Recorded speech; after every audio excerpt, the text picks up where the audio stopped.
Welcome back to Open BXRx. Black Lives Matter protests and peaceful demonstrations against police brutality are still going on across the nation and here in the Bronx. One peaceful protest on June 4th took a violent turn in the South Bronx. Joining us now to discuss and share their testimonies are Nova Lucero and Helen Guzman, who were present at the protest. Ladies, thank you so much for joining us today and for making the time to speak to me about this. Thank you for having us. Thank you. The first thing I want to start off with is, of course, recounting the peaceful protest that took place before everything turned south. Can you just guide me through what happened that day in the peaceful protest and the demonstrations that started on 3rd Avenue? Yeah, well, I mean, I think that first of all, there was a lot of excitement, nervousness, yes, but mostly excitement to go to a protest in the Bronx, with an organization that I believe in, that I trust, that I participated in several of the rallies in the past, of the protests, the marches, including at the Whitney, and also FTP2, which I know all kinds of different people were a part of. So I was excited. I went with my brother, and it was my brother's first protest. And he brought his friend, and we're all Bronx people. For sure. And I was there too, Nova and Helen. I was able to witness the power of the protest in the first half of the event. And we walked through NYCHA buildings and we got all these applauses and people in solidarity with the movement. Nova, can you tell me a little bit more about that before we go to what happened after? Yeah, I'm already getting a little teary. What I remember is just marching. Like there was a lot of young people there, a lot more than I expected. It was mostly Bronxites, which was nice, because we don't where there hasn't been a lot of things. At that point, there weren't a lot of marches here in the Bronx. And so a lot of us have had to travel to Manhattan or to Brooklyn to show support. So it was nice to do something here, and it just was a real community feeling. It just felt it was a summer day where everybody shared a lot of love, and you saw that with a lot of support from folks, from the few folks that were outside, or hanging out of the windows in NYCHA and any of the developments that we passed by Patterson houses, and Millbrook, for example. And so people were blasting music, people were clapping, some even joined us. So you could definitely feel the community spirit. Yeah, for sure. And I definitely agree with that. But now, of course, we got to discuss what happened after. What were your personal experiences and encounter with police brutality that day? What happened and how did it happen, if you can recall? I remember us walking, protesting, saying all kinds of things, in terms of against ICE and the police, and really, uniting a lot of the issues that different communities are facing, and also one and the same in the Bronx. So anyway, I remember walking towards down Brook, from Willis Avenue, and I remember seeing people run up. So I was there with my brother and his friend, and then other people that we kind of knew were around us too. So I just remember finding them again and just walking to the other corner, hoping that the protest would come back and we would be able to continue up, that the protesters would be able to kind of, I don't know, overcome and just meet up and rally again and continue going up the block. That's what I was hopeful for. And of course that didn't happen. I was, my brother and I, we were all, walking up the block ready to leave and head out, because we just didn't really know what to do next, how to continue protesting next, because we just didn't know what was happening down there. Then I see a few police officers have a young man arrested, or individual arrested, and I am walking past them, so I call for his name because I'm want to do cop watch, right? And just also make sure that I can let lawyers know that there was a possessor that I saw that was being arrested, because they were alone. So as I'm saying that, like there's a policeman who like basically just yells at me to keep walking, and he's yelling at me to keep walking, and I can't hear this person, trying to tell me their name, and I can see that they're like screaming their name. And I'm like, I can't hear them, and so the police is just literally chasing me up, so much so that my brother is like also kind of in between me and the policeman, and they walk us up the block, literally like yelling at us to keep walking, but not letting us keep like walk. And so until they overcome us, and then you can see like another cop, and then like four cops come kind of like pile up, and all basically they start manhandling me and like pulling me around, and then my brother, they're also like wrangling him, and yeah, and then we're just arrested, and of course the zip ties were incredibly tight. There's like a young person who's up from across the street, like who's filming the my arrest, and I can hear him saying the whole time like, she's a girl, like chill, because they were basically like, anyway, just like grabbing me. And I also was just I wasn't prepared for like their sort of like anger and rage, and just how they were just like so willing and ready to grab at me, when we were complying with what they were saying. The police basically like taunt the young people, like say derogatory words to them. Everybody's zip ties, everybody's complaining about their zip ties. And yeah, it was like essentially four young people and me, my brother, and his friend that all were arrested there. Right. Thank you, Helen, for sharing that. Nova, can you tell me more about, like, I saw a video of people being brutalized and hit with batons. I saw people reacting to being pepper sprayed that day. Based on witness accounts, the sole reason for the arrest that night appeared to be that protesters were out after curfew, right?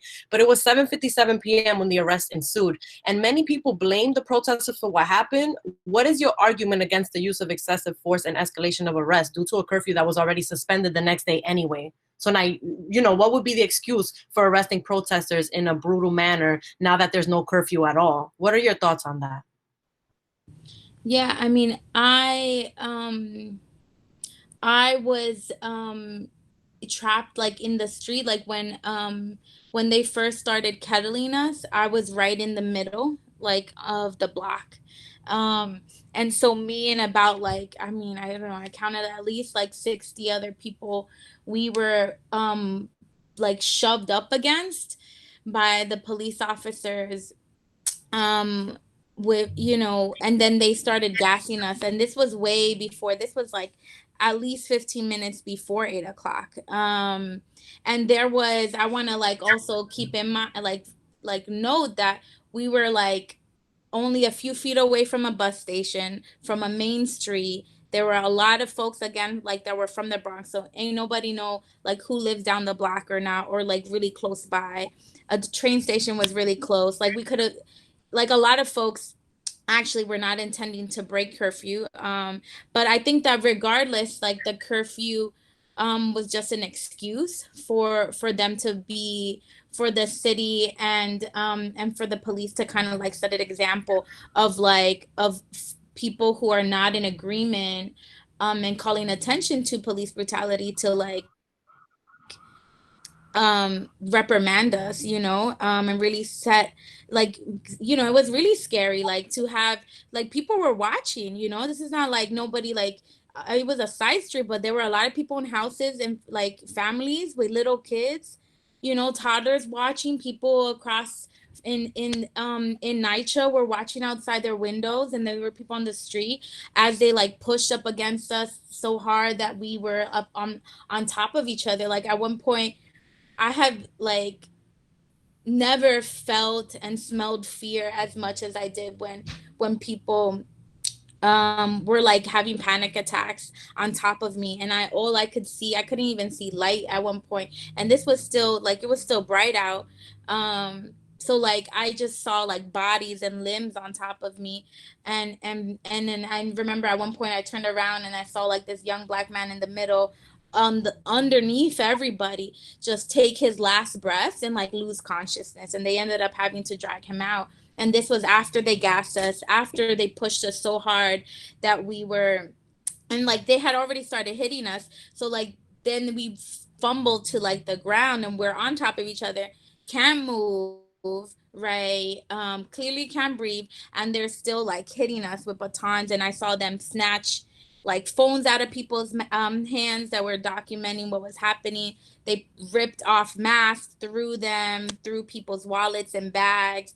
I saw them like pull women and men's hair like so far, like 3 feet from themselves, and drag them to the, like throw them to the ground, smashing their heads on the ground. Um, and there was even like a point where I saw 2 officers were going so hard and hitting us with the batons that the ones in the white shirts, who I guess are the sergeants or their bosses, had to pull them away and was like, that's enough, cool off or something.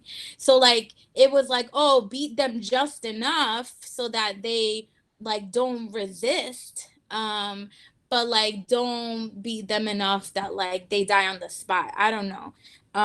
Because what ensued afterwards is just having like people like cuffed so tight and in such an aggressive way that, you know, we know like happens every day to Black folks. But I think it wasn't the brutality that was shocking, because I think that we're all aware of what that, I think it's more of like the excuse of the curfew to really go this like vicious. It was such a large group of people in the middle of the day still. Like it was still bright out. Like, so like I still think it's the middle of the day. And during all of that, all everyone wanted was just to be let go. And there were chants, you know, of people yelling, let us go, and still and you're hurting us. That's what we were yelling. At one point it was just like, you're hurting us, and crying. There's a lot of crying. Like people weren't even fighting back. Maybe I saw like one person cover, right? Like a lot of people were in such in shock, they didn't know how to cover their bodies or their eyes or their hair or anything, you know. They were just in shock. The next thing I want to discuss is the portrayal of the media of the arrest versus or the protest versus what really happened that day. A lot of the media coverage was just based on like what ensued, but they didn't focus on the fact that this was a peaceful protest from the get-go, and it went wrong towards the end. So like, what are your thoughts collectively on that as well? I mean, I think that whether it was, I really do think that whether it was like a quiet march or whether we had decided like, hey, everybody, it's almost we're all gonna, you know, like keep marching, right? Like I think, because I think that even if we did that, they would have called us not peaceful for breaking that rule. So I don't even like using that language, because I think that the violence in which the police engage in kind of is already provoking enough. And so any response to that really is not, it's still not going to ever equate to the violence that they do, you know. But it was unfair, I think, and also really strategic for the city and the mayor and the police department, especially Shea, to say like that, oh, we were planning on looting, when like you should have, like, ain't nobody, we were literally just walking the street. Helen, did you want to follow up with thoughts on that as well? Yeah, no, I completely agree with what Nova was sharing. I think that definitely it was very racist and like from like yeah, like racist and also just absurd, like a lot of what they were saying to the mayor was saying and the police department and other news outlets, that you know that these folks, that protesters were out there to cause mayhem. Like there was just, I feel like there was a lot of folks in the Bronx in power that literally played a role like of Pontius Pilate, or or like the like, when I think that what they really are upset about is that we had more political analysis, about the situation, and we we were just Bronxites and other people from the city that that had emotions and like wanted to say fuck the police and fuck ICE and they basically wanted to squash that, like they've historically done that in the Bronx. Thank you both. Before we go, can you just give us a little bit of tips on like how protesters can protect each other and practice de-arresting if they're in a situation like this, if you're able to do that? At this point, I'm just like, do I need to like wear a helmet, like a biking helmet? Like, am I gonna need to go in there with like wrist guards and like knee pads and shit? Like, because I was there with literally just my PPE, and cops, of course, weren't doing that. Not even the bare minimum to keep people actually safe. I guess go protected because they're out swinging with, like swinging at people with batons. So, what can I say based on this experience? Yeah, I definitely have seen a lot of people do it. I mean, they're in riot gear, right? Like y'all, they're in riot gear. They were on roofs. They were in helicopters. They were on bikes. They were in, cars that were official cars and non, like regular plain like cars. I would say some things to keep in mind. They might change their mind about how violent to be, and to like come being prepared to do that, especially if you're like an ally for Black folks, and that like to because that's what I went and I knew that my mindset was like, I'm gonna be there to be like an anti-racist, right? And so like I go in there with like my mental preparation that like things might get really, really violent, right? I would say some practical things have been shared with me is like, don't bring credit cards, bring cash, bring your ID, like make sure your ID is valid. Make sure you have like a buddy with you, like a friend.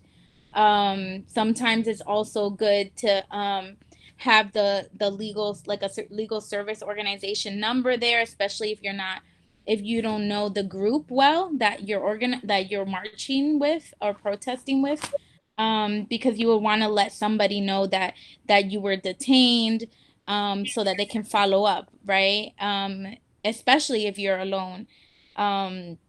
Also, the zip ties may seem like they don't hurt, but yo, they hurt. They can hurt a lot. Like my hands turned blue. So just be like mentally ready. I also think that like sharing whatever is up with you, like if you're pregnant, say, yo, I'm pregnant. If you have a disability, whether it's visible or not, say that. um you know if there's any other things like going on with you, like those are the things that you need to like communicate to be able to ensure that your rights, as many of your rights are taken seriously as possible. Thank you both again for joining us today, and thank you for your time and for sharing your testimonies on what happened that day. Thank you for having us. Folks, let's check out my story on what took place that day. Open BXRx. We'll be right back.